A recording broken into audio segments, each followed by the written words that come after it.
Sabi nila ang tambak ng basura ay ang hantungan ng mga bagay na wala ng halaga. Na ang isang katulad kong tagapulot ng kalakal ay kasing dumi ng putik na aking tinatapakan at ang mga pangarap ko ay kasing gaan ng mga plastik na nililipad ng hangin. Ako si Wela. Sa paningin ng mga taga-Pampanga, ako ay isang aninong madungis na nabubuhay sa dumi ng iba. Ngunit sa likod ng aking mga kamay, na puno ng galos may nakatagong isang pangako. Isang pangakong hinubog sa loob ng isang silid ng hukom, na pilit pinatahimik ng pera at kapangyarihan. Panoorin niyo ang isang pusong dinurog sa gitna ng ingay ng fiesta, kung saan ang bango ng pagkain ay nahaluan ng lason ng kataksilan. Nasaksihan ko ang lalaking aking minahal na manatiling pipi, habang ako ay pinapaluhod sa alikabok, pinagbibintangang magnanakaw, at itinatakwil ng mundong akala ko ay akin din. Inakala nila na sa pagsunog sa aking tirahan, ay tuluyan na ring naging abo ang aking dangal. Hindi nila alam na ang bawat piraso ng basurang aking pinupulot ay isang pako na magpipidpid sa kabaong ng kanilang mga kasinungalingan. Darating ang araw ang katotohanan ay sisibol mula sa ilalim ng tambak. At ang babaeng pilit nilang ibinaon sa dumi ay siyang magbibigay ng huling hatol sa kanilang huwad na karangyaan. Dahil ang tunay na ginto ay hindi natatagpuan sa mga alahas na suot ng mga mapang-api, kundi sa tibay ng isang pusong hindi sumusuko gaano man kadilim ang landas na kailangang tahakin. Lumuhod ka, Wela, at huwag kang tatayo hanggang hindi mo nadidilaan ang alikabok sa mga sapatos ko bilang bayad sa ninakaw mong dangal. Ang boses ni Doña Caridad ay tila isang malupit na hagupit na bumasag sa masayang tugtugan ng banda sa plaza ng San Nicolas. Sa gitna ng naglalakihang mga banderitas at amoy ng inihaw na lechon, tila huminto ang pag-ikot ng mundo para kay Wilhelmina.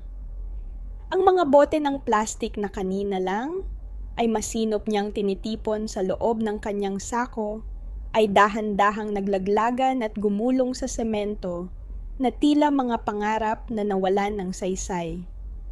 Hindi niya naramdaman ang lamig ng pawis na namumuo sa kanyang noo, kundi ang nakapapasong tingin ng daan-daang tao na kanina lamang ay abala sa pagdiriwang ng fiesta. Nanigas ang buong pagkatao ni Wela. Ang kanyang lalamunan ay tila hinigpitan ng isang hindi nakikitang kamay, pinipigilan ang anumang hikbi na nais kumawala. Tiningnan niya ang kanyang mga palad na puno ng itim na dumi mula sa paghalughog sa tambak ng basura ang mga kamay na ito, na bawat gabi ay dahan-dahang dinitignan ang bawat piraso ng ebidensya para sa kanyang ina ay siya ngayong pinagbibintangang magnanakaw. Ano, Wela, bingi ka na ba? Patuloy ng matanda ang boses ay puno ng mapanuyang tagumpay habang iwinagayway ang isang bakanteng kahon ng alahas sa harap ng lahat. Akala ko ba ay matinukang bata kahit nakatira ka sa gilid ng tambakan? Ipinasok kita sa mansyon para tumulong sa paghahanda. Pero ang isusukli mo ay ang pagkuha sa pinakaimportanteng singsing ng pamilya de la Peña. You are just like your mother, isang oportunista na nabubuhay sa dumi ng iba. Sa gilid ng matanda, naririnig ni Wela ang mga bulong ng mga marites ng barangay. Ang boses ni Aling Marites ay matinis, tila isang karayom na tumutusok sa kanyang dangal. Sabi ko na nga ba may kakaiba sa batang yan? Masyadong tahimik, iyon pala ay nagpaplano na ng masama. Mahiya ka naman. Wela, binigyan ka na ng pagkakataon, nagnakaw ka pa. Dahan-dahang lumingon si Wela sa gawin ni Kit. Ang kanyang puso ay tila isang ibon na nagpupumiglas sa loob ng hawla nang makita ang lalaking nakatayo sa tabi ng tongdok. Wala na ang Kit na kasama niyang nagtatawanan sa itaas ng tambak ng basura habang pinagmamasdan ang mga bituin. Ang nakaharap niya ngayon ay si Cristobal de la Peña, ang tagapagmana ng pinakamakapangyarihang pamilya sa Pampanga na nakasuot ng malinis at mamahaling barong. Kit! Ang bulong ni Wela isang pagsusumamo na tanging ang lalaki lamang ang makakarinig. Kit, please, sabihin mo sa kanila. Alam mong hindi ko magagawa iyon. Alam mong nandoon ako sa likod ng bahay para sa utos mo. Nagtagpo ang kanilang mga mata. Nakita ni Wela ang takot sa mga mata ni Kit, ang takot na tila isang lason na dahan-dahang pumapatay sa anumang katapangan na mayroon ito. Nakita niya kung paano hinigpitan ni Doña Caridad ang pagkakahawak sa braso ng anak, isang tahimik na babalang tila nagsasabing, "Isang salita mo lang at sisirain ko ang lahat." Dahan-dahang umiwas ng tingin si Kit. Ibinaba niya ang kanyang ulo at nanatiling tikom ang bibig. Ang kanyang katahimikan ay tila isang malaking pader na tuluyang naghiwalay sa kanila. Bakit sigaw ng isipan ni Wela? Bakit mo hinayaang mag-isa ako sa gitna ng bagyong ito? Ganito na lang ba ang halaga ng lahat ng mga gabing inakala kong nahanap ko na ang aking kaligtasan sa'yo? Lumuhod ka. Ang muling hiyaw ni Doña Caridad, sabay isang malakas na tulak sa balikat ng dalaga. Dahan-dahang naramdaman ni Wela ang pagtama ng kanyang mga tuhod sa magaspang at mainit na semento. Ang alikabok ay dumikit sa kanyang balat, humahalo sa mga luhang, hindi na niya napigilang pumatak. Habang nakayuko ang bawat tawa at pangungutya ng mga tao sa paligid, ay tila mga bato na ibinabaon sa kanyang pagkatao. Ramdam niya ang hiya, ang bigat ng kahihiyang hindi naman sa kanya, kundi sa mga taong pilit na bumubulag sa katotohanan. Ngunit sa gitna ng kanyang pagkakaluhod, ang mga daliri ni Wela ay bumaon ng malalim sa lupa. Ang sakit sa kanyang puso ay unti-unting napapalitan ng isang nagyayelong determinasyon. Tiningnan niya ang anino ni Doña Caridad na nakatabing sa kanya. Inakala ng matanda na sa pagpapaluhod sa kanya ay tuluyan na niyang nakuha ang tagumpay. Hindi nila alam na sa bawat segundong pananatili niya sa putik, lalong tumitibay ang kanyang paninindigan na hanguin ang katotohanan mula sa ilalim ng tambak. "Patawad po, Doña Caridad," mahinang sambit ni Wela. Ang kanyang boses ay tila isang naghihingalong hininga, pero may talim ng isang punyal. "Patawad! Dahil hindi nyo alam kung anong uri ng apoy ang sinindihan nyo sa gabing ito." Eksaktong sa sandaling iyon ang tunog ng kampana ng simbahan ay umalingaw-ngaw hudyat ng hating gabi. Sa ilalim ng aandap-andap na ilaw ng plaza, nakita ni Wela ang isang maliit na kislap sa ilalim ng sapatos ni Doña Caridad. Isang kislap na tila pamilyar sa kanya. Bago pa man siya makakilos, mabilis siyang hinawakan sa braso ng mga guwardiya at kinaladkad papalayo sa gitna ng mga hiyaw ng barangay. Isang itim na sasakyan ang huminto sa dulo ng kalsada. At sa loob nito, nakita niya si Feli na nakatitig sa kanya mula sa bintana. Ang mga mata ay walang emosyon habang hawak ang isang maliit na bag na alam ni Wela na naglalaman ng kanyang tanging pag-asa. Para sa inyo, basura ito. Pero para sa akin ito ang mga pako na magpipidpid sa kabaong ng inyong kasinungalingan. Ang boses ni Wela ay tila isang malamig na bulong sa gitna ng madilim na gabi. Nakaupo siya sa sahig ng kanyang maliit at tagpi-tagping dampa sa gilid ng bairak. Ang tanging liwanag na tumatanglaw sa kanya ay ang aandap-andap na ningas ng isang gasera na tila naghihingalong sumasabay sa ihip ng hanging nanggagaling sa bundok ng mga kalakal. Ramdam niya ang bawat hapdi ng kanyang mga gasgas sa tuhod mula sa pagkakaluhod sa plaza kanina, ngunit mas matindi ang hapdi ng hiya na pilit ibinibintang sa kanya ng mundong ito. Mula sa labas, naririnig niya ang mga yabag ng mga taong dumadaan at ang kanilang mga mapanghusgang bulong na tila mga lason na dahan-dahang kumakalat sa hangin. Isang malakas na tunog ng bawat batong tumatama sa luma at kalawanging yero ng kanyang bubungan ang nagpagitla sa kanya. Ang mga batong iyon ay hindi lamang gawa sa matigas na materyales.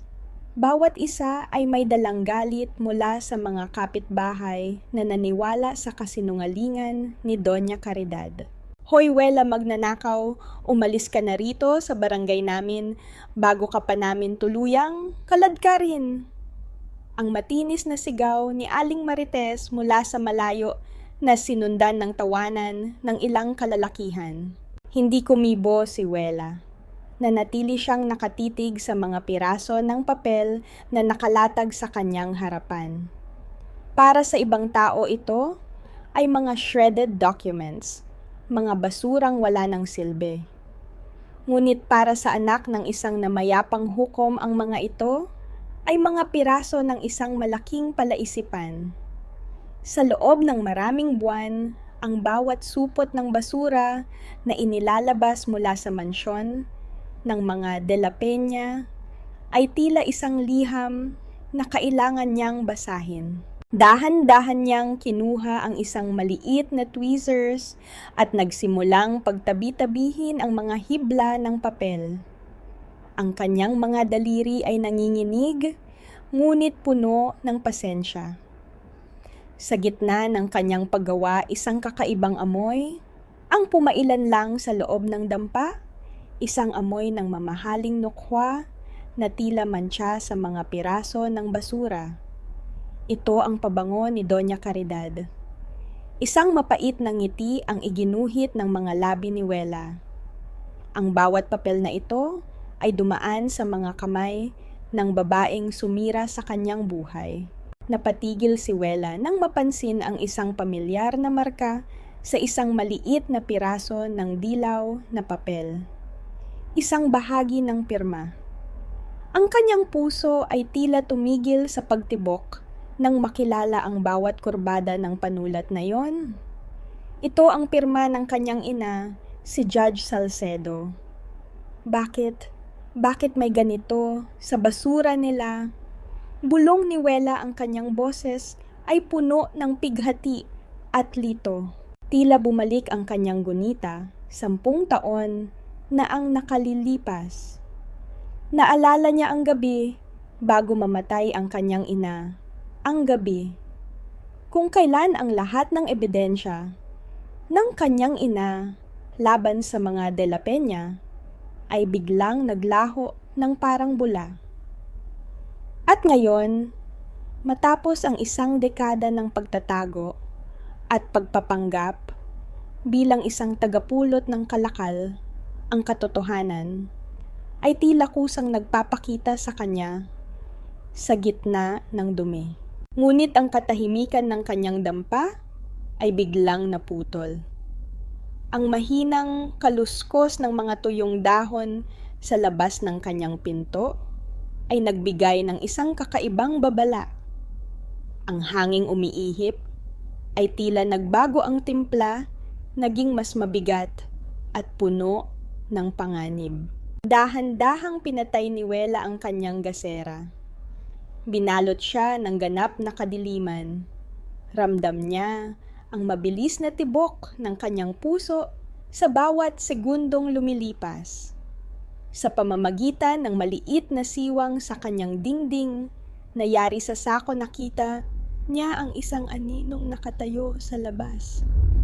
Isang matangkad na figura ng isang tao na may hawak na isang bagay na kumikislap sa ilalim ng liwanag ng buwan, isang patalim na tila handang pumasok at tapusin ang anumang lihim na kanyang nabuo. "Wela, alam kong naririyan ka." Ang boses ay mababa baritono at puno ng banta. Nanginginig ang mga kamay ni Wela habang mahigpit niyang hinahawakan ang piraso ng papel na may pirma ng kanyang ina. Hindi pa siya handang mamatay. Ang injustice engine sa loob ng kanyang dibdib ay nagsimulang mag-apoy ng mas matindi. Hindi siya papayag na ang katotohanan ay manatiling nakabaon sa basura kasama niya. "Bakit ka pa bumalik? Kit, hindi ba't sapat na ang panonood mo habang dinudurog ako ng nanay mo?" Ang boses ni Wela ay parang isang malamig na hanging umiihip sa loob ng madilim na dampa.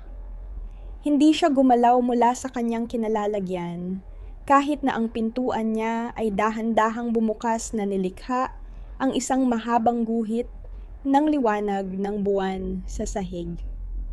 Ang aninong nakatayo sa harap niya ay hindi isang mamatay tao na may dalang patalim, kundi ang lalaking minsang naging sikat ng araw sa kanyang mapait na buhay. Dahan-dahang ibinaba ni Kit ang kanyang kamay na kanina ay may hawak na isang piraso ng matulis na lata. Ang ginamit niya upang protektahan ang sarili habang binabagtas ang mapanganib na eskinita ng bayrak sa gitna ng gabi. Ang kanyang suot na mamahaling barong ay nabahiran na ng putik at amoy ng ulan. Ang kanyang mga mata ay nagniningning sa ilalim ng buwan, punong-puno ng pagsusumamo at pait na tila hindi na niya kayang pasanin. "Wela, patawarin mo ako, please." Ang pagsusumamo ni Kit, ang boses ay paos at basag. "Hindi ko ginustong manatiling pipi sa plaza." Hinawakan ni Mama ang kaisa-isang bagay na alam niyang magpapabagsak sa akin. Pinagbantaan niya ang buhay ni Lola Ingay. Sinabi niya na kapag nagsalita ako, sisiguraduhin niyang hindi na sisikatan ng araw ang matandang nag-alaga sa'yo rito sa tambakan. Naramdaman ni Wela ang mabilis na pagtibok ng kanyang puso. Ang galit na pilit niyang pinatitigas sa kanyang dibdib ay tila dahan-dahang natutunaw sa harap ng katotohanang bit-bit ni Kit. Doña Caridad is a master of chains. Hindi lamang siya gumagamit ng pera, kundi maging ang buhay ng mga inosente upang igapos ang sarili niyang anak. "Kahit na, Kit, iniwan mo akong mag-isa sa putikan habang ang lahat ay tumatawa." Mahinang tugon ni Wela, sabay talikod upang itago ang mga luhang muling nagbabadya. "Umalis ka na. Hindi ka nararapat sa lugar na ito. Ang dumi mo ay madaling mahugasan ng mamahaling sabon. Pero ang dumi na ipinahid niyo sa pangalan ko ay hindi na kailanman mabubura." Sa halip na umalis, lumapit si Kit at naupo sa tabi ni Wela sa ibabaw ng lumang banig. Inabot niya ang mga piraso ng shredded documents na kanina pa pinagdidikit ng dalaga. Sa kabila ng pandidiri ng kanyang pamilya sa basura, hindi nag-atubili si Kit na gamitin ang kanyang mga daliri upang tulungan si Wela sa maselang trabaho. Sa loob ng ilang oras ang katahimikan ng gabi ay binalot ng kanilang tahimik na pagtutulungan. Ang bawat piraso ng papel na kanilang pinagdidikit ay tila bawat hibla ng kanilang relasyon na pilit nilang isinasalba mula sa pagkawasak. ang aandap-andap na liwanag ng gasera ay nagbigay ng isang mainit na atmosfera sa gitna ng malamig na dampa. Napatigil si Kit nang mapansin ang isang batik ng putik sa pisngi ni Wela. Inilabas niya ang kanyang puting panyo, ang panyong may tatak ng pamilya de la Peña, at dahan-dahang lumapit sa dalaga. Naramdaman ni Wela ang banayad na haplos ng tela sa kanyang balat. Ang amoy ng malinis na linen ay humahalo sa amoy ng tuyong lupa. Tumingin si Kit ng diretso sa mga mata ni Wela, isang tingin na puno ng pangungulila at pangako ng paghilom. Ito ang isang golden moment kung saan ang dalawang pusong galing sa magkaibang mundo ay muling nakahanap ng tulay sa gitna ng tambak ng basura. Hahanapin natin ang katarungan, Wela. Hahanapin natin ang bawat piraso ng katotohanan hanggang sa ang nanay ko mismo ang lumuhod sa harap mo. Bulong ni Kit ang kanyang hininga ay dumampi sa noo ng dalaga. Ngunit sa gitna ng kanilang muling paglalapit sa labas ng dampa, may isang aninong nakatago sa likod ng malaking puno ng akasya. Hawak ni Feli ang kanyang cellphone, ang kanyang mga mata ay nanlilisik sa isang kakaibang halo ng inggit at galit. Ang pulang ilaw ng recording sa kanyang screen ay aandap-andap kinukuhanan ang bawat haplos at bawat bulong ng dalawa sa loob ng madilim na silid. Isang mapait na ngiti ang iginuhit ng mga labi ni Feli. Alam niyang sa mga sandaling ito, hawak na niya ang mitya ng isang malaking pagsabog na tuluyang wawasak hindi lamang sa plano ni Wela, kundi maging sa huling pag-asa ng pag-ibig sa pagitan ng basura at ginto. Wela, kapatid na ang turing ko sa'yo, pero mas matimbang ang dugong nananalaytay sa mga ugat ko. Ang boses ni Feli sa loob ng kanyang sariling isipan ay tila isang malupit na sumpa habang nakatayo siya sa harap ng dambuhalang pintuan ng mansyon ng mga De La Peña. Ang bawat dekorasyon sa paligid, ang nagniningning na mga chandelier at ang mga antik na kagamitan ay tila sumisigaw ng karangyaan na matagal na niyang pinapangarap sa kanyang mga panaginip. Dito siya nararapat hindi sa tambakan ng basura na puno ng ulay at baho. Dahan-dahan siyang pinatuloy ng isang katulong patungo sa silid ni Doña Caridad. Natagpuan ni Feli ang matanda na nakaupo sa kanyang silyang yari sa pelus, hawak ang isang baso ng mamahaling alak. Ang ngiti ni Doña Caridad ay hindi katulad ng ngiti ng isang kaibigan. Ito ay ang ngiti ng isang mangangaso na alam na nahulog na ang kanyang biktima sa patibong. I saw the video you sent, Feli. You did a good job. Malamig na wika ni Doña Caridad.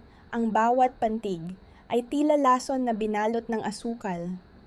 Nakakatawang isipin na ang aking anak ay nagpapakababa para lamang sa isang tagapulot ng basura.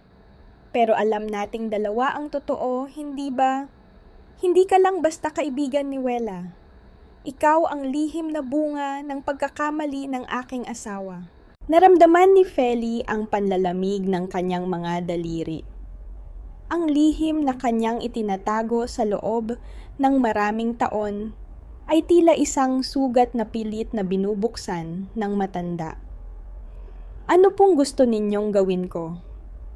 Ang mahinang tanong ni Feli, ang kanyang boses ay nanginginig sa takot at pananabik. Simple lang.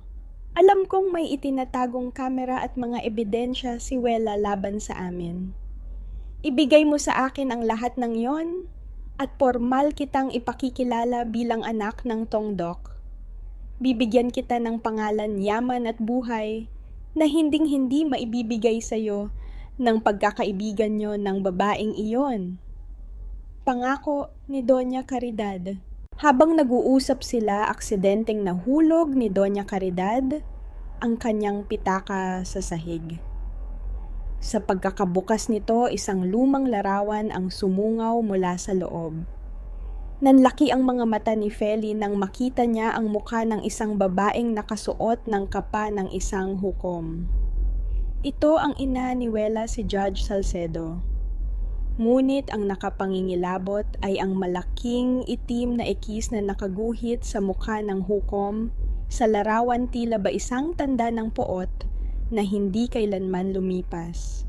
Bumalik si Feli sa bayrak ng hating gabi na.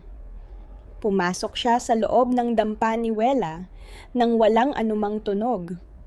Nakita niya ang kanyang kaibigan na mahimbing na natutulog sa tabi ng mga dinitikit na papeles, bakas pa ang pagod sa mukha nito. Ramdam ni Feli ang huling pintig ng kanyang konsensya. Naalala niya kung paano siya kinalinga ni Wela noong mga panahong wala siyang makain. Ngunit ang bawat kislap ng diamante sa alaala niya kanina sa mansyon ay mas matindi ang ningning. Ang utang na loob sa taong nagbigay sa kanya ng buhay ay mas mabigat kaysa sa katapatan sa taong nagbigay sa kanya ng pagkain. Dahan-dahang lumapit si Feli sa ilalim ng higaan ni Wela, kung saan alam niyang nakatago ang maliit na itim na hard drive na naglalaman ng lahat ng pag-asa ng kanyang kaibigan. Ang bawat paghinga ni Feli ay tila isang sigaw sa katahimikan ng gabi. Nanginginig ang kanyang kamay habang dahan-dahan niyang inaabot ang munting kagamitan. Ang bawat segundong lumilipas ay tila binibilang ang katapusan ng kanilang pagkakaibigan. Eksaktong sa sandaling mahawakan niya ang hard drive, bahagyang gumalaw si Wela at dahan-dahang nagmulat ng kanyang mga mata. Sa gitna ng kadiliman, nagtagpo ang kanilang mga paningin at ang katahimikan sa loob ng dampa ay naging tila isang mitya na handa na ang sumabog. Nasaan ang camera, Feli? Bakit blanko ang lahat ng records ko? Ang hiyaw ni Wela ay bumasag sa katahimikan ng madaling araw. Nakatayo siya sa gitna ng kanyang dampa, ang kanyang mga kamay ay nanginginig habang hawak ang laptop na wala ng laman. Ang bawat file, bawat video ng mga ilegal na transaksyon ng mga De La Peña at ang lahat ng pinagpuyatan niyang buuin sa loob ng maraming buwan ay naglaho na parang bula. Tumingin siya sa ilalim ng kanyang higaan. Wala na roon ang itim na hard drive na itinuturing niyang kaisa-isang armas para sa katarungan. Dahan-dahang lumapit si Feli, ang kanyang mukha ay larawan ng huwad na pagkagulat at pighati. Ngunit bago pa man makapagsalita si Wela, isang marahas na tunog ng pagtama ng palad sa pisngi ang umaling-awngaw. Sinampal ni Feli si Wela ng ganoon na lamang kalakas dahilan upang mapaupo ang dalaga sa sahig. Ikaw pa! Ang may ganang magtanong, Wela. Ang sigaw ni Feli, ang boses ay sadyang nilakasan upang marinig ng mga kapitbahay na nagsisimula ng magsilip sa labas. Akala ko ba magkapatid tayo? Pero bakit mo ninakawan ang ipon ko para sa operasyon ng tatay ko? Nasaan ang pera ko? Anong sinasabi mo, Feli? Nauutal na tanong ni Wela. Ang kanyang mundo ay tila umiikot sa tindi ng kalituhan. Eksaktong sa sandaling iyon, ang pinto ng dampa ay bumukas ng malakas. Pumasok si Doña Caridad, kasunod si Kit na ang mukha ay balot ng matinding pagkabigo. Hawak ng matanda ang isang makapal na brown envelope.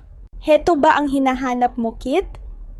Malamig na wika ni Doña Caridad, sabay hagis ng ilang mga larawan sa harap ni Wela. Tingnan mo ang babaeng ipinagtatanggol mo. Narito ang ebidensya na tinanggap niya ang 5 milyong piso na inalok ko sa kanya kagabi para layuan ka at ibigay sa akin ang lahat ng kinuha niyang dokumento sa mansyon. Nanigas ang puso ni Wela nang makita ang mga larawang sadyang kinuha sa anggulong, tila ba tinatanggap niya ang isang bag ng pera mula sa isang tauhan ni Doña Caridad. Isang malaking kasinungalingan na tinahi ng napakalinis. Tumingin si Wela kay Kit, nagmamakaawa ang kanyang mga mata na maniwala ito sa kanya. Kit, hindi totoo iyan. Feli, sabihin mo ang totoo. Pagsusumamo ni Wela. Ngunit si Feli ay humagulgol lamang sa tabi ni Doña Caridad. Kaya mo ba kinuha ang hard drive mo, Wela? Dahil ibinenta mo na rin ito sa kanila. Pati ba naman ako pinagtaksilan mo? Tumingin si Kit kay Wela, ang kanyang mga mata ay puno ng mist of distrust.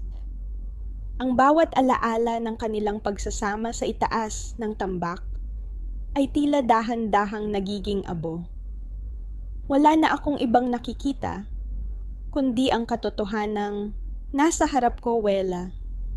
Inakala ko na ikaw ang magliligtas sa akin mula sa mundong ito, pero isa ka rin pala sa kanila. Ibinenta mo ang tiwala ko para sa ginto. Kit, makinig ka. Sapat na ang sigaw ni Doña Caridad. Lumapit siya kay Wela at dinuro ito. Umalis ka na sa lugar na ito.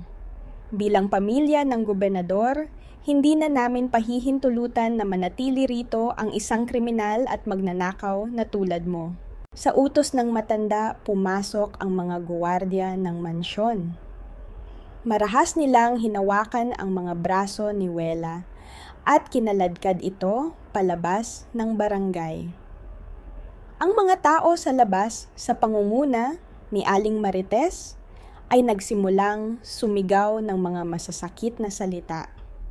May mga naghagis ng basura sa dalaga, tinatawag siyang ingrata at walang hiya. Ngunit ang pinakamasakit na bahagi ay nang marinig ni Wena ang huling utos ni Doña Caridad bago ito sumakay sa kanyang sasakyan. Sunugin ang dampang iyan. Siguraduhin niyo na walang matitirang kahit anong dumi sa paningin ng ating barangay. Naiwan si Wela na nakaluhod sa kalsada malayo sa tambakan ng basura. Pinanood niya ang paglamon ng apoy sa kanyang munting tirahan. Ang itim na usok ay dahan-dahang umakyat sa langit, dala ang mga piraso ng papeles ng kanyang ina at ang huling alaala ng kanyang kaisa-isang tahanan. Ramdam ni Wela ang init ng apoy sa kanyang muka, ngunit mas matindi ang lamig na nananalaytay sa kanyang puso. Sa gitna ng kaguluhan, nakita ni Wela si Feli na nakatayo sa tabi ng itim na SUV. Isang pamilyar na nangiti. Ang iginuhit ng mga labi nito, isang nangiting nagsasabing nakuha na niya ang kanyang gantimpala. Ang bawat tahi ng buhay ni Wela ay tuluyan ng naputid at sa paningin ng buong mundo, siya ay isa ng basurang kailanman ay hindi na mapapakinabangan. Huwag kang umiyak sa harap ng apoy hija. Gamitin mo ang init nito para patigasin ang iyong kalooban. Ang mga salitang iyon, mula kay Lola Ingay, ay tila isang malambot na haplos sa gitna ng malupit na realidad na kinakaharap ni Wela. Nakatayo ang dalaga sa harap ng bunton ng mga itim na abo kung saan ang usok ay dahan-dahan pa ring umaakyat patungo sa maputlang langit ng umaga. Ang amoy ng sunog na plastik at basang kahoy ay humahalo sa malansang hangin ng tambakan. Ang kanyang mga kamay ay balot ng uling at ang bawat kuko niya ay may bakas ng dugo mula sa magdamag na paghalughog sa mga labi ng kanyang dampa. Wala na ang lahat. Ang kanyang banig, ang kanyang kakaunting damit, at ang pinakamasakit sa lahat, ang mga papeles na pilit niyang pinagdugtong-dugtong upang linisin ang pangalan ng kanyang ina. Inakala ni Wela na sa pagkawala ng mga dokumentong iyon, ay tuluyan na ring nabaon sa limot ang katotohanan. Dahan-dahang lumapit si Lola Ingay, ang matandang tagapulot ng kalakal na itinuring na ni Wela na pangalawang ina. Ang mga kamay ng matanda na tila mga ugat ng matandang punong akasya ay may hawak na isang maliit at kalawanging kahon ng biskwit. Wala bago pa man dumating ang mga tauhan ng gobernador kagabi, may iniwan sa akin ang iyong ina. Mahinang bulong ni Lola Ingay, ang boses ay puno ng panginginig ng katandaan, ngunit may tatag ng isang saksi. Sinabi niya sa akin na kung sakaling dumating ang araw na kainin ng dilim ang inyong tahanan, ibigay ko ito sa iyo. Itinago ko ito sa ilalim ng aking sahig sa loob ng 10 taon. Nanginginig ang mga daliri ni Wela nang tanggapin niya ang mabigat na kahon. Nang buksan niya ito, isang kislap ng pilak ang sumalubong sa kanyang nagmula sa luha na mga mata. Doon sa loob ng telang pelus na kulay lila ay nakahimlay ang opisyal na medalyon at parangal ng isang hukom. Ang pangalang Judge Wilhelmina Salcedo ay nakaukit ng malalim sa metal, tila isang babala na hindi kayang tunawin ng kahit anong apoy. Sa ilalim ng medalyon ay may isang itim na notebook.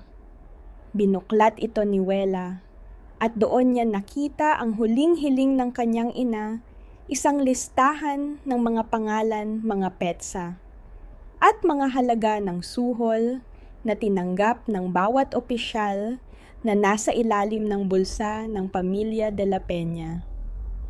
Ito ang The Path to Redemption engine na matagal na niyang hinahanap.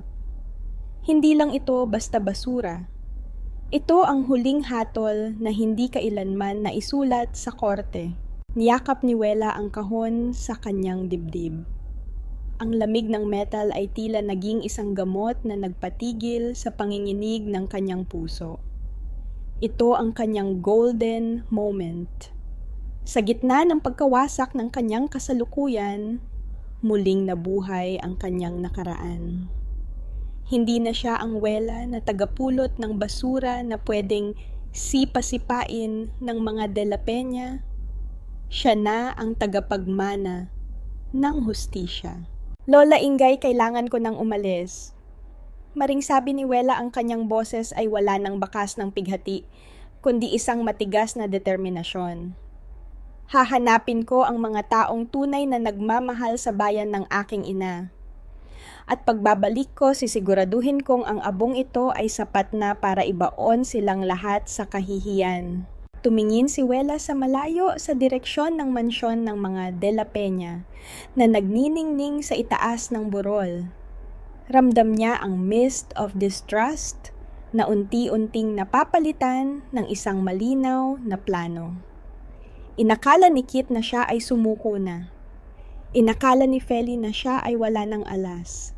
Hindi nila alam na ang bawat piraso ng dokumentong dinitikan niya sa basura ay anino lamang ng tunay na bagyong paparating. Habang naglalakad siya, papalayo sa barangay, bitbit ang kahon ng kanyang ina, isang itim na sasakyan ang dahan-dahang huminto sa di kalayuan. Isang lalaking nakasuot ng formal na suit ang bumaba at binuksan ang pinto para sa kanya. Ito ay isang taong matagal nang naghihintay sa pagbabalik ng anak ng hukom. Patay na si Wela na nakaluhod sa putik. Narito na ang anak ng hukom para magbigay ng hatol. Ang mga salitang ito ay paulit-ulit na umuukit sa isipan ni Wilhelmina habang nakatitig siya sa kanyang sariling refleksyon sa malaki at nagniningning na salamin ng isang luxury suite sa Makati. Isang taon na ang nakalipas mula nang lamunin ng apoy ang kanyang dampa sa Bayrak. Isang taon mula nang iwan niya ang Pampanga na ang tanging baon ay abo at pighati. Ngunit ang babaeng nakaharap sa kanya ngayon ay hindi na ang tagapulot ng kalakal na madungis at yuyuko-yuko. Ang kanyang buhok ay maingat na nakaayos, ang kanyang balat ay nagniningning sa ilalim ng mga kristal na ilaw, at ang suot niyang puting tuxedo suit ay tila isang baluti ng kapangyarihan. Sa loob ng isang taon, sa tulong ng mga lihim na kaalyado ng kanyang ina, sa itaas ng katarungan, hinubog ni Wela ang sarili. Hindi lamang siya nagbihis ng marangya. Pinatalas niya ang kanyang isipan at binuo muli ang bawat piraso ng katotohanang akala ng mga De La Peña ay tuluyan na nilang nabaon. Sa kabilang dako sa loob ng Din Gobernador sa Pampanga, ang bango ng tagumpay ay tila nagsisimula ng mapalitan ng masangsang na amoy ng kaba. Nakaupo si Kit sa kanyang silid, malayo ang tingin at may hawak na baso ng alak. Ang kanyang anyo ay bakas ng matinding kapabayaan, magulo ang buhok at may mga itim na anino sa ilalim ng mga mata. Simula nang mawala si Wela, tila nawalan na rin ng kulay ang kanyang mundo. Kit, ayusin mo ang sarili mo, ang singhal ni Doña Caridad habang pumapasok sa silid. Nakasuot ang matanda ng kanyang pinakamahal na diamante, naghahanda para sa anibersaryo ng panunungkulan ng gobernador. Darating ang kinatawan ng International Monitoring Group ngayong gabi. Kailangan nating makuha ang suporta nila para sa ating bagong proyekto sa reclaimed land. This is for the family's honor. Honor, isang mapait na tawa ang kumawala sa mga labi ni Kit. Pati ba naman ang salitang yan na nakawin nyo rin, ma? Katulad ng ginawa nyo kay Wela. Hindi pinansin ng matanda ang anak. Sa halip lumingon siya kay Feli, na ngayon ay nakatayo sa isang sulok, nakasuot ng isang eleganteng bestida, ngunit bakas sa muka ang hindi mapakaling pag-iisip. Si Feli na ngayon ay formal ng kinikilala bilang lay assistant ng Tongdok ay tila isang ibon na nasa loob ng gintong hawla, may yaman, ngunit laging natatakot sa sarili niyang anino. Nang sumapit ang gabi ng pagtitipon, naging abala ang lahat sa Den Gobernador. Maririnig ang marahang tunog ng mga yabag, ng sapatos sa makintab na marmol, at ang mahihinhin na tawanan ng mga bisitang nasa alta sosyedad. Sa gitna ng karangyaan, biglang tumahimik ang paligid nang i-anunsyo ng MC ang pagdating ng espesyal na panauhin. Ladies and gentlemen, let us welcome the representative of the International Justice and Oversight Committee, Ms. Wilhelmina Salcedo. Ang tunog ng pagbukas ng malaking pintuan ay tila hudyat ng paghinto ng oras. Humakbang pumasok ang isang babaeng balot ng awtoridad at misteryo. Ang bawat hakbang ng kanyang matitulis na takong sa sahig ay tila isang ritmikong batingaw na nagpapaalala sa lahat ng mga pusong dinurog sa putikan. Nabitawan ni Kit ang kanyang hawak na baso at ang tunog ng pagkabasag ng kristal sa sahig ay tila hindi narinig ng sinuman dahil sa tindi ng gulat. Nanigas ang mukha ni Doña Caridad, ang kanyang mga mata ay nanlaki habang tinititigan ang babaeng papalapit sa kanila. Ang hiya na pilit nilang itinago sa ilalim ng mga diamante ay biglang nanganib na mabunyag. Dahan-dahang hinaplos ni Wilhelmina ang maliit na medalyon ng kanyang ina na nakatago sa ilalim ng kanyang sutlang blusa. Ito ang kanyang golden moment. Ramdam niya ang init ng metal sa kanyang balat, isang paalala na ang katarungan ay hindi natutulog, lalo na kapag ang biktima ay muling nagbangon mula sa naglalaho. Huminto siya sa tapat ni Doña Caridad at Kit. Isang matamis ngunit nagyayelong ng ngiti ang iginuhit niya sa kanyang mga labi. Ang mga mata niya ay tumama sa mga mata ni Kit at doon nakita ng lalaki ang isang kailaliman na hinding-hindi na niya muling maabot. "Good evening, Governor. Good evening, Doña Caridad." Ang boses ni Wilhelmina ay malumanay puno ng Taglish na sopistikasyon ngunit may talim ng isang punyal. "I'm here to audit the legacies of this province. I hope everything is as clean as it looks." May dumi ba sa mukha ko, Mr. De La Peña? O parang nakakita ka lang ng multo ng nakaraan? Ang boses ni Wilhelmina ay malambing parang haplos ng mamahaling sutla. Ngunit ang bawat pantig ay may talim ng nagyayelong bubog.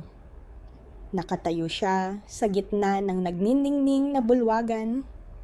Hawak ang isang baso ng champagne na tila ba hindi siya ang babaeng minsang uminom ng tubig mula sa gripo sa gilid ng tambakan.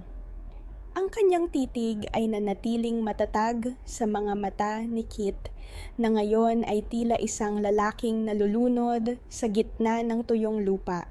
Wala! Ikaw nga ba talaga yan?" Ang nauutal na tanong ni Kit. Sinubukan niyang humakbang palapit, ngunit ang bawat paggalaw niya ay tila pinipigilan ng isang hindi nakikitang pader. Ang bango ng lavender at vanilla na nagmumula kay Wilhelmina ay malayo sa amoy ng usok at basura na huling alaala niya rito. "I'm sorry, Captain De La Peña, but I think you have the wrong person." Muling tugon ni Wilhelmina, sabay isang formal na ngiti na hindi man lang umabot sa kanyang mga mata. "Miss Salcedo is fine. At tungkol sa multo, siguro ay dala lamang iyan ng inyong maruming konsensya. Sabi nga nila, ang mga taong may itinatago ay laging nakakakita ng mga aninong hindi naman naroroon." Hindi nakatiis si Kit. Hinawakan niya ang siko ni Wilhelmina at dinala ito sa isang tahimik na sulok ng balkonahe, malayo sa mga mapanuring mata ng mga panauhin. Ang tunog ng kanilang mga yabag sa marmol ay tila binibilang ang bawat segundong pilit na ibinabalik ng lalaki. "Wela, please stop this. Alam kong ikaw yan. Ang mga mata mo, hinding-hindi ko makakalimutan ang paraan ng pagtingin mo sa akin noon, sa itaas ng tambak." Pagsusumamo ni Kit, ang boses ay puno ng pait. "Hinahanap kita sa loob ng 1 taon. I thought you died in that fire. My mother, she told me you left with the money. Pero nung makita ko ang mga abo ng dampa mo, alam kong hindi mo magagawa iyon." Dahan-dahang binawi ni Wilhelmina ang kanyang braso. Tumingin siya sa malawak na lupain ng Pampanga mula sa balkonahe. "Ang wela na nakilala mo ay naging abo na kasama ng kanyang mga pangarap, Mr. De La Peña. Pinanood mo siyang mamatay habang nananatili kang pipi sa harap ng nanay mo. Ang babaeng nasa harap mo ngayon ay binuo mula sa galit at katarungan. I am here for an audit, isang pagsusuri, hindi lamang sa inyong mga proyekto, kundi sa bawat kasalanang inakala nyo ay nalimutan na ng panahon. Sa gitna ng kanilang tensyon, may kinuha si Wilhelmina mula sa kanyang bulsa. Ito ang maliit na kasing laki ng palad na hair clip na saring-sari ang mga kupas na dekorasyon, ang kaisa-isang hiyas na nakuha niya mula sa mga labi ng sunog na dampa. Ito ang hair clip na ibinigay ni Kit sa kanya noong sila ay nagkukunwari pang mga dukha. Sinadya ni Wilhelmina na malaglag ang hair clip sa sahig. Ang marahang tunog ng pagtama ng plastik sa semento ay tila isang malakas na pagsabog sa pandinig ni Kit. Mabilis na yumukod ang lalaki upang pulutin ito. Nang mahawakan niya ang munting bagay, naramdaman niya ang matinding panginginig ng kanyang mga kamay. Ito ang kaisa-isang ebidensya na ang reynang nasa harap niya ay ang kanyang scavenger princess. Miss Salcedo, nahulog niyo po ito, wika ni Kit habang iniaabot ang clip. Ang kanyang mga mata ay nagniningning sa luha, nagmamakaawa para sa isang pagkilala. Tiningnan lamang ni Wilhelmina ang hair clip sa palad ng lalaki nang may pandidiri. Keep it, Mr. De La Peña. It looks like a piece of trash to me. Bagay na bagay iyan sa pamilyang mahilig mampulot ng buhay ng iba para lamang sirain. Tumalikod si Wilhelmina at naglakad pabalik sa loob ng ballroom. Ngunit bago siya makalayo, hinarang siya ni Feli. Nakasuot ang dating kaibigan ng isang mamahaling bestidang lila, ngunit ang kanyang mukha ay balot ng takot at inggit. Ramdam ni Wilhelmina ang mist of distrust na tila isang makapal na usok sa pagitan nilang dalawa.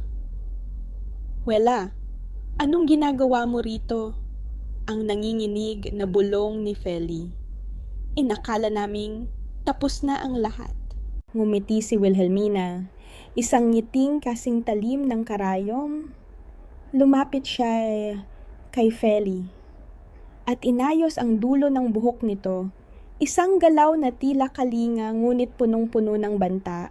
The audit is just beginning, Feli. O baka dapat kitang tawaging Miss De La Peña, bulong ni Wilhelmina sa taingan ng babae. Maghanda ka, dahil ang bawat piraso ng basurang ninakaw mo sa akin noon ay isa-isa kong kukunin ngayong gabi. At sisiguraduhin kong sa pagkakataong ito, walang sinumang tongdok ang makakapagligtas sa isang traidor na tulad mo. Naiwan si Feli na nanginginig sa takot habang pinapanood ang anyo ni Wilhelmina na malayang naglalakad sa gitna ng mga makapangyarihang tao. Ang high stakes ng gabing ito ay tuluyan ng umakyat. Ang anak ng hukom ay handa na para sa huling pag-atake at ang bawat diamante sa leeg ni Doña Caridad ay tila nagsisimula ng maging mga tanikala na sasakal sa buong pamilya de la Peña. Bakit siya kamukhang-kamukha ng babaeng iyon? Imposible. Siniguro kong wala nang natira sa kanya. Ang boses ni Doña Caridad ay nanginginig sa loob ng kanyang sariling opisina, malayo sa ingay ng mga panauhin. Nakatayo siya sa harap ng isang malaking painting ng kanilang pamilya, ngunit ang kanyang mga mata ay nananatiling nakapako sa kawalan. Ang bawat diamante sa kanyang leeg ay tila nagiging mabigat, tila mga pako, na isa-isang bumaon sa kanyang balat, habang inaalala ang malamig na titig ni Wilhelmina Salcedo kanina sa ballroom. May kung anong takot na dahan-dahang gumagapang sa kanyang dibdib. Isang takot na matagal na niyang ibinaon.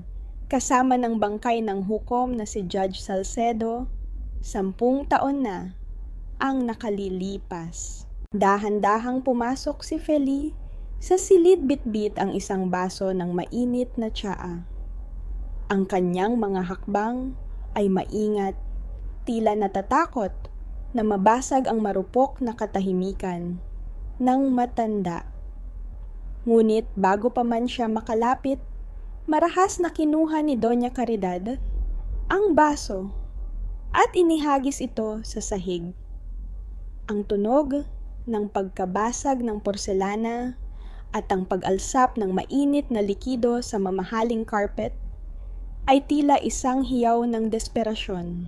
Feli! You useless girl! Sabi mo ay namatay na siya sa sunog. Sabi mo ay wala nang natira sa mga dokumentong dinitikan niya sa basura. Ang singhal ni Doña Caridad, ang muka ay Vanveo dahil sa pinaghalong galit at kaba. Ma, tita, ginawa ko po ang lahat. Nakita niyo po ang video? Nakita niyo ang abo ng dampa niya? Pagsusumamo ni Feli habang dahan-dahang lumuluhod upang pulutin ang mga basag na piraso. Ramdam niya ang init ng tsaa na humahaplos sa kanyang mga daliri, ngunit mas masakit ang katotohanang kahit anong gawin niya, mananatili lamang siyang isang utusan sa paningin ng babaeng ito. Baka nagkakataon lang na magkamukha sila. Miss Salcedo is powerful. She's international. Paano magiging siwela iyon? Shut up ang mga mata.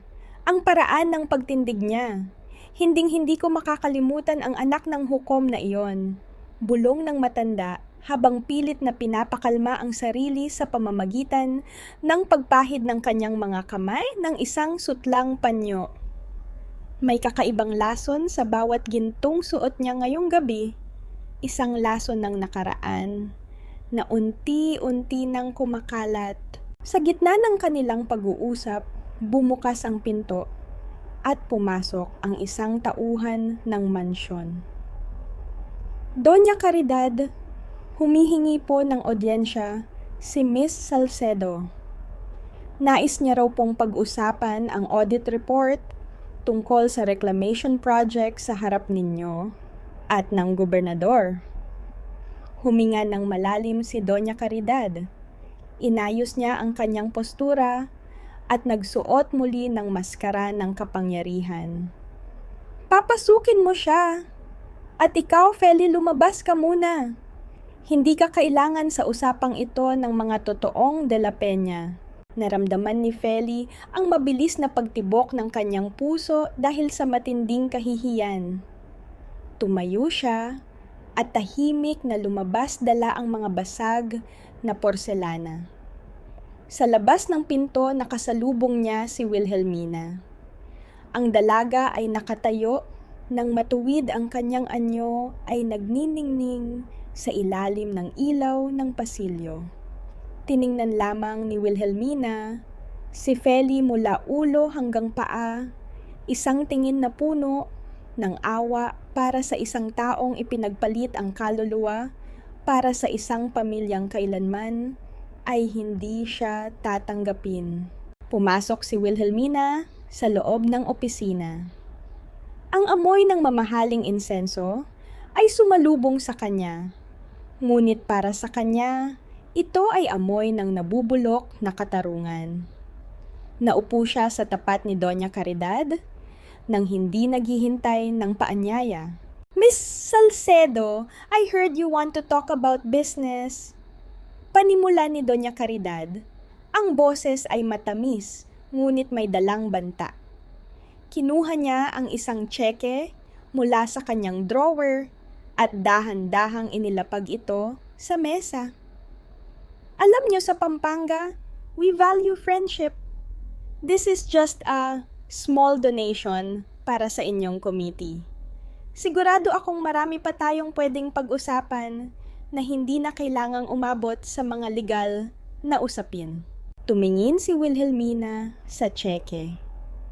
Ang halagang nakasulat doon ay sapat na upang bumili ng isang buong barangay. Isang mapait na ngiti ang iginuhit niya sa kanyang mga labi. Dahan-dahan niyang kinuha ang tseke at sa harap mismo ng nanlalaking mga mata ni Doña Caridad, pinunit niya ito sa maliliit na piraso. Ang bawat tunog ng pagkapunit ng papel ay tila bawat tibok ng katarungang matagal nang hinihintay ni Wela. Hindi nabibili ng ginto ang mga buhay na ibinaon nyo sa dumi, Doña Caridad. Malamig na wika ni Wilhelmina, ang kanyang boses ay tila isang hatol na nanggagaling sa kailaliman ng lupa. Inakala nyo ba, Entababba, na ang bawat dokumentong sinisira nyo ay hindi ko kayang dikan muli? Inakala nyo ba na ang apoy ay sapat na upang ibaon ang katotohanan? Dahan-dahang tumayo si Wilhelmina at lumapit sa matanda. Inilabas niya ang medalyon ng kanyang ina at ipinakita ito.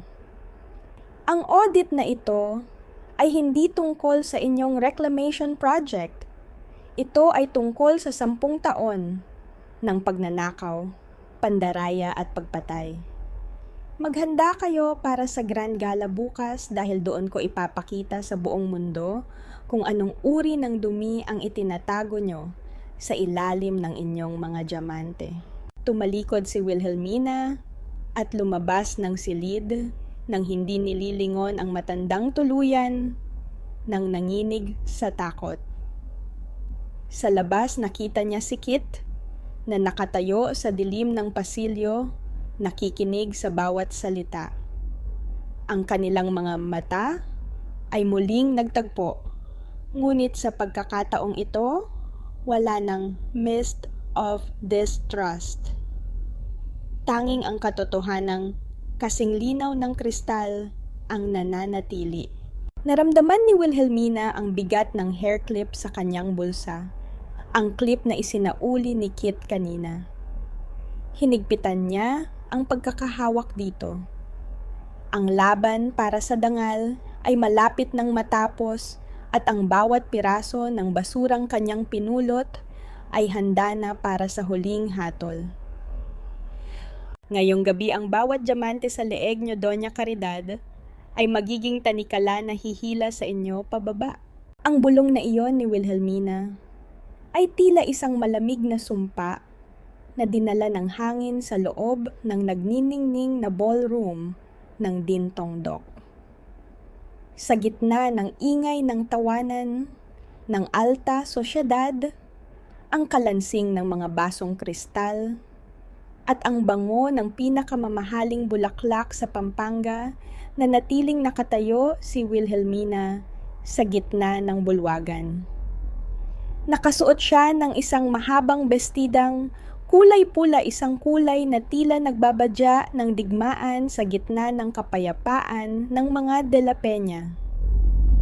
Ang bawat mata ay nakatuon sa kanya hindi lamang dahil sa kanyang kagandahan, kundi dahil sa kapangyarihang bitbit ng kanyang pangalan bilang kinatawan ng audit committee. Sa gilid ng entablado, nakatayo si Doña Caridad, kasama ang gobernador.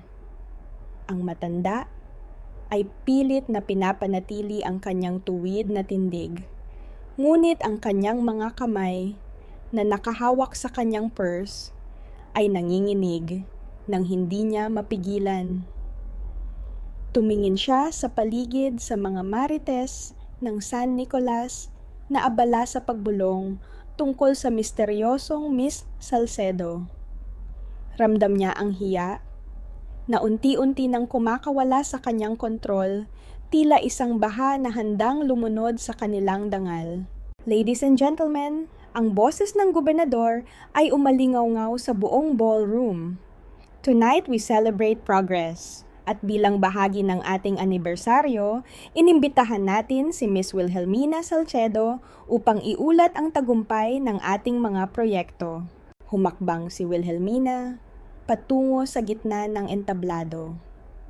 Ang bawat tunog ng kanyang takong sa makintab na marmol ay tila isang ritmikong batingaw na nagpapaalala sa lahat ng mga pusong dinurog sa putikan.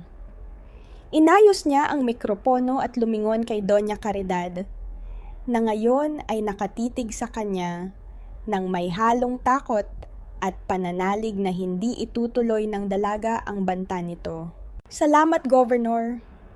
Simula ni Wilhelmina, ang kanyang boses ay malumanay, ngunit may talim ng isang punyal.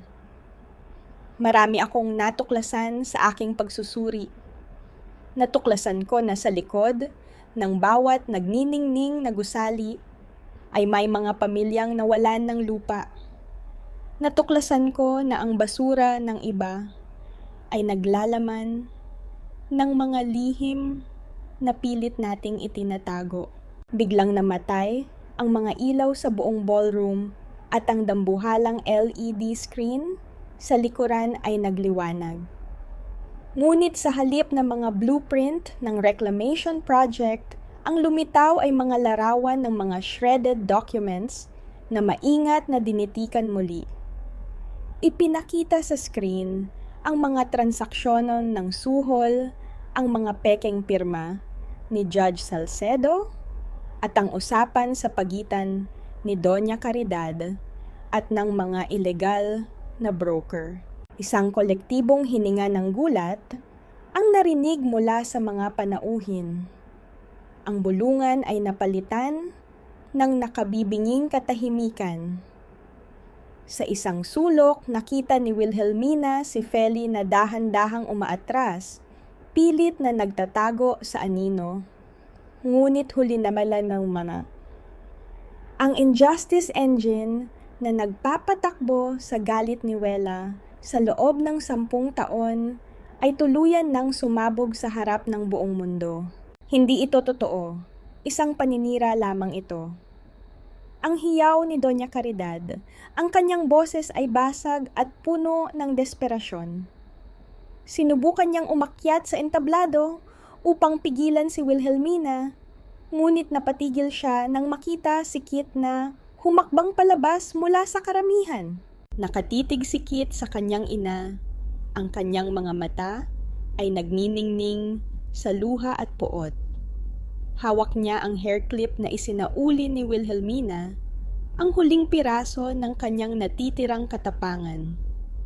Lumapit si Kit sa mikropono at sa gitna ng lahat ang kanyang boses ay tila isang hatol na hindi na mababawi. Masapat na ang mahinang wika ni Kit, ngunit narinig ng bawat taong naroon. Wala na tayong dangal na itatago. Ang basurang itinapon nyo noon ay nagbalik na. At ngayong gabi tayo naman ang kailangang dumaan sa apoy. Nanigas ang buong pagkatao ni Doña Caridad. Ang kanyang hiya ay tuluyan ng nadurog nang makita ang mga pulis na dahan-dahang pumapasok sa ballroom.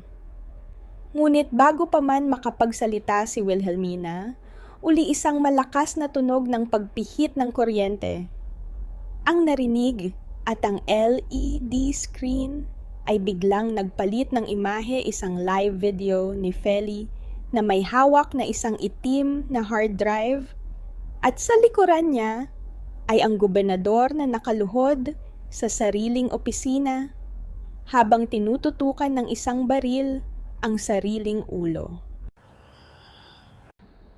Hindi ito basura, gobernador. Ito ang mga piraso ng buhay na ninakaw nyo sa nanay ko. Ang boses ni Wilhelmina ay umalingaw-ngaw sa buong ballroom, tumatagos sa bawat speaker na tila isang hatol na nanggagaling sa kabilang buhay.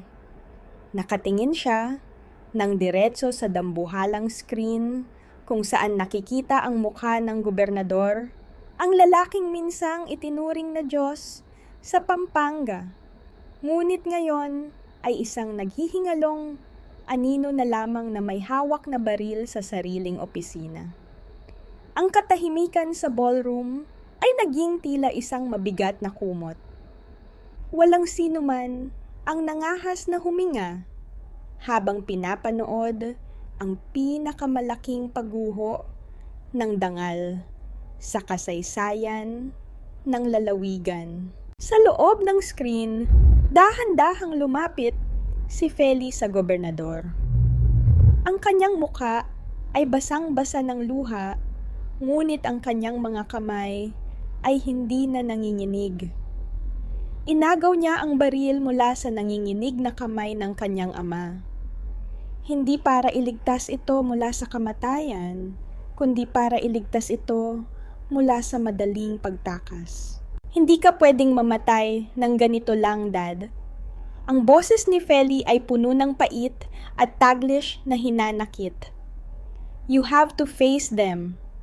Kailangan mong maranasan ang bawat tingin ng pangungutya na ipinaranas nyo kay Wela sa loob ng maraming taon. I was a fool to want your name. Ngayon napagtanto ko na mas malinis pa ang putik sa tambakan kaysa sa dugong ibinigay mo sa akin. Dahan-dahang itinaas ni Feli ang itim na hard drive sa harap ng kamera. Narito ang lahat. Ang bawat video, ang bawat boses na nag-utos na patayin ang investigasyon ni Judge Salcedo.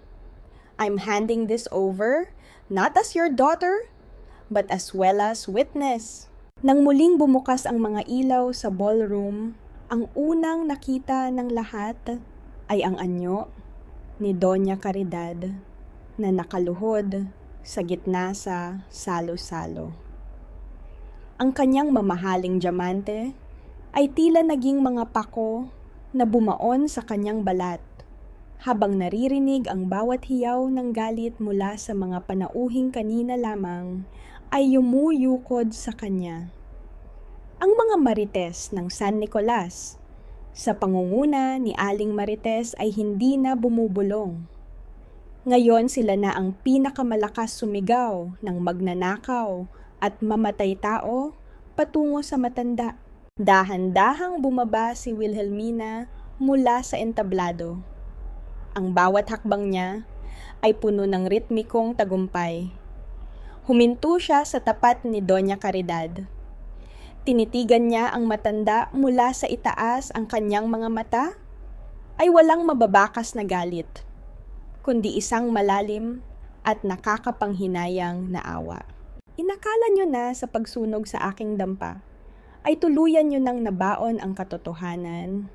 Mahinang wika ni Wilhelmina, ang kanyang boses ay tila isang naghihingalong koro ng katarungan. Ngunit ang katotohanan ay parang binhi sa ilalim ng basura. Gaano mo man ito ibaon, ng malalim pilit itong sisibol upang sumalubong sa sikat ng araw. Sa isang marahas na pagkilos, sinubukan ni Doña Caridad na sugurin si Wilhelmina. Tinatawag siyang anak ng isang kurakot na hukom.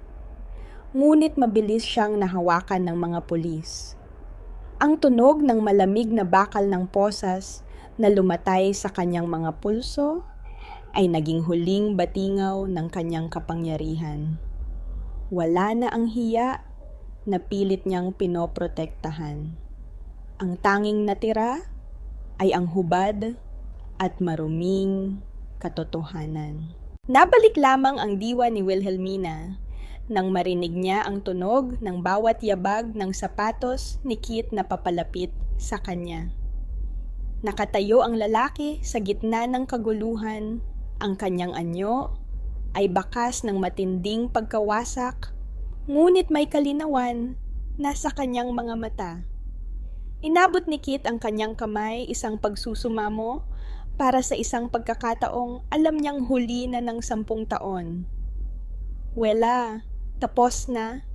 Bulong ni Kit, ang kanyang boses ay paos at puno ng pighati.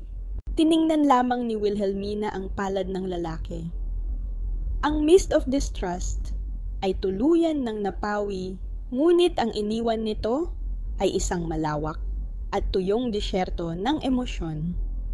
Ang katarungan para sa kanyang ina ay nakamit na. Ang mga De La Peña ay tuluyan ng bumagsak, ngunit ramdam ni Wilhelmina na ang kanyang sariling paglalakbay ay nagsisimula pa lamang.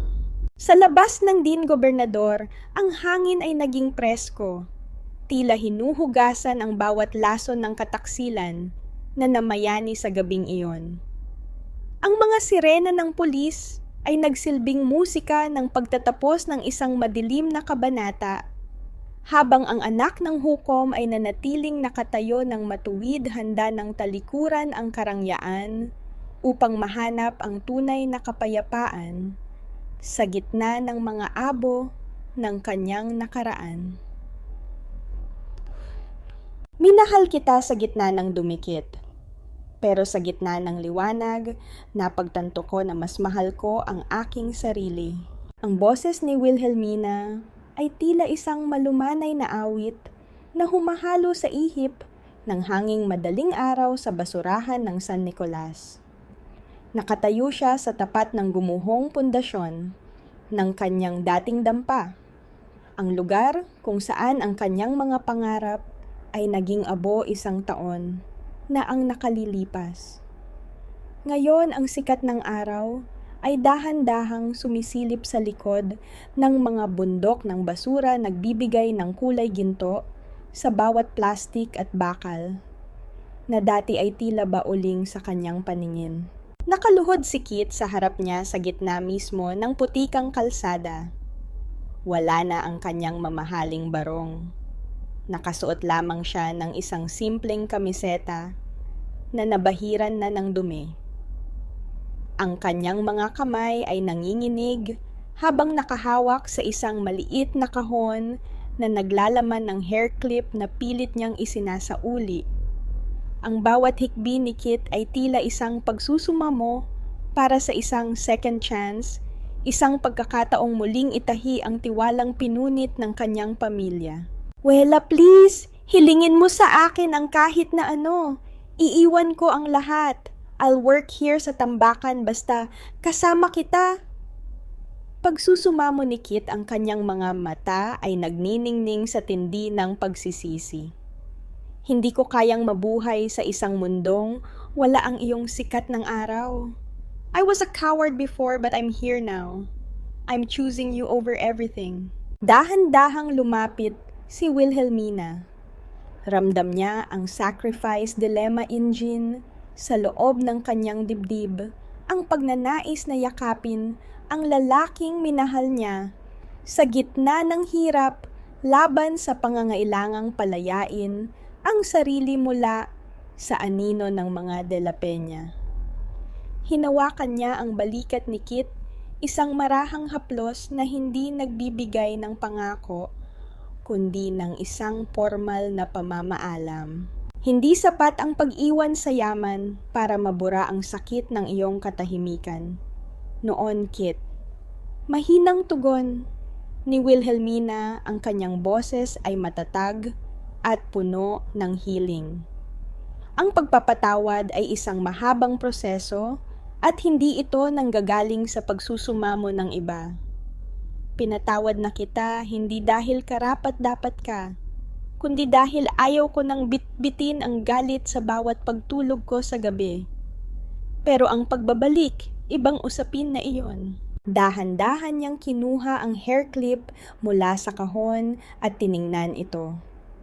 Sa kabila ng lahat ng dumi, ang plastic na clip ay nagniningning pa rin. Ngunit sa halip na itago ito, inilapag niya ito sa ibabaw ng isang malaking bato sa gilid ng kanyang dating tahanan. Gagamitin ko ang aking mana mula kay Mommy para itatag ang Salcedo Cooperative. Pagpapatuloy ni Wilhelmina habang nakatingin sa malayo. Gagawin nating isang pasilidad ng Taiche ang lugar na ito. Ang mga kababaihan dito ay hindi natatawaging tagapulot ng basura. Sila ay magiging mga manggagawa ng pagbabago. I need to build this, Kit. I need to be Wilhelmina Salcedo muna bago ako maging kahit sino sa buhay mo. Tumingin si Kit sa dalaga at sa unang pagkakataon, nakita niya ang isang babaeng hindi na kailangan ng tagapagligtas. Wilhelmina has become the judge of her own fate. Kung ganoon, maghihintay ako. Bulong ni Kit habang dahan-dahang tumatayo. Magtatrabaho ako para sa katarungan kahit malayo sa'yo. Sisiguraduhin kong sa susunod na magtagpo ang ating mga landas, wala na akong bitbit na kahit anong tanikala ng aking pamilya. Ngumiti si Wilhelmina, isang tunay at payapang ngiti na hindi na nababalutan ng maskara ng katarungan. Good luck, Kit! Maging tao ka para sa sarili mo, hindi para sa akin. Tumalikod si Wilhelmina at naglakad patungo sa nagniningning na liwanag ng umaga. Ang bawat hakbang niya sa ibabaw ng tuyong lupa ay tila isang ritmikong batingaw ng kalayaan. Narinig niya ang malayo at mahinang ugong ng mga truck na nagsisimula ng dumating para sa kanyang proyekto. Ang bangungot ng fiesta ay tuluyan ng natapos at ang anak ng hukom ay handa na para sa kanyang pinakamahalagang tungkulin, ang mahalin ang kanyang sarili ng buong buo. Naiwan si Kit na nakatitig sa anyo ni Wilhelmina na unti-unting nilalamon ng sikat ng araw. Ramdam niya ang lamig ng hangin, ngunit sa kaibuturan ng kanyang puso, may isang munting baga ng pag-asa na muling nagsindi. Ang path to redemption ay mahaba at madulas. Ngunit sa unang pagkakataon sa kanyang buhay, alam na niya kung saang direksyon siya dapat lumipad. Ang pinakamagandang bagay na nahanap ko sa gitna ng tambak ay hindi ang ginto ng mga De La Peña, kundi ang isang bukas na ako mismo ang bumuo. 3 taon na ang lumipas mula nang gumuho ang imperyo ng kasinungalingan sa San Nicolas. Ang dating bayrak na naging saksi sa pighati ni Wela ay hindi na isang bundok ng ulay at uling. Ngayon, nakatayo rito ang isang modernong pasilidad ng Taiche na tinatawag na Salcedo Integrated Center. Sa bawat sulok maririnig ang mahinang ugong ng mga makina at ang masayang tawanan ng mga kababaihang dati ay itinuturing na rak ng lipunan, ngunit ngayon ay may sapat na sahod at dangal na ipinagmamalaki. Sa loob ng isang maliit, ngunit maaliwalas na opisina, dahan-dahang inayos ni Wilhelmina ang kanyang mga papeles. Sa tabi ng kanyang computer ay nakalagay ang medalyon ng kanyang ina na nagniningning sa ilalim ng sikat ng araw. Wala na ang pait sa kanyang mga mata sa tuwing tinitingnan ito. Ang katarungang matagal niyang ipinaglaban ay hindi lamang naglinis sa pangalan ni Judge Salcedo, kundi nagbigay din ng kapayapaan sa kanyang sariling kaluluwa. Nabalik ang diwa ni Wilhelmina nang marinig niya ang marahang katok sa pinto. Pumasok si Feli bitbit ang isang tasa ng mainit na kape. Ang anyo ni Feli ay mas payak na ngayon, wala ng diamante o mamahaling bestida, ngunit mas maaliwalas ang kanyang muka. Matapos ang kanyang community service at pagbabayad sa batas, pinili niyang magtrabaho sa kooperatiba upang unti-unting itahi ang tiwalang kanyang pinunit noon. Mina, nandyan na ang kinatawan mula sa environmental office. Wika ni Feli, ang kanyang boses ay puno ng paggalang at hoyloy na hindi na kailangang bigkasin pa. Salamat, Feli. Sabihin mo ay pababa na ako?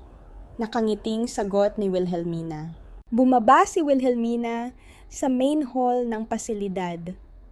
Doon sinalubong siya ni Lola Ingay na ngayon ay nakasuot na ng maayos na uniforme at hindi na kailangang mamulot ng kalakal sa ilalim ng initan.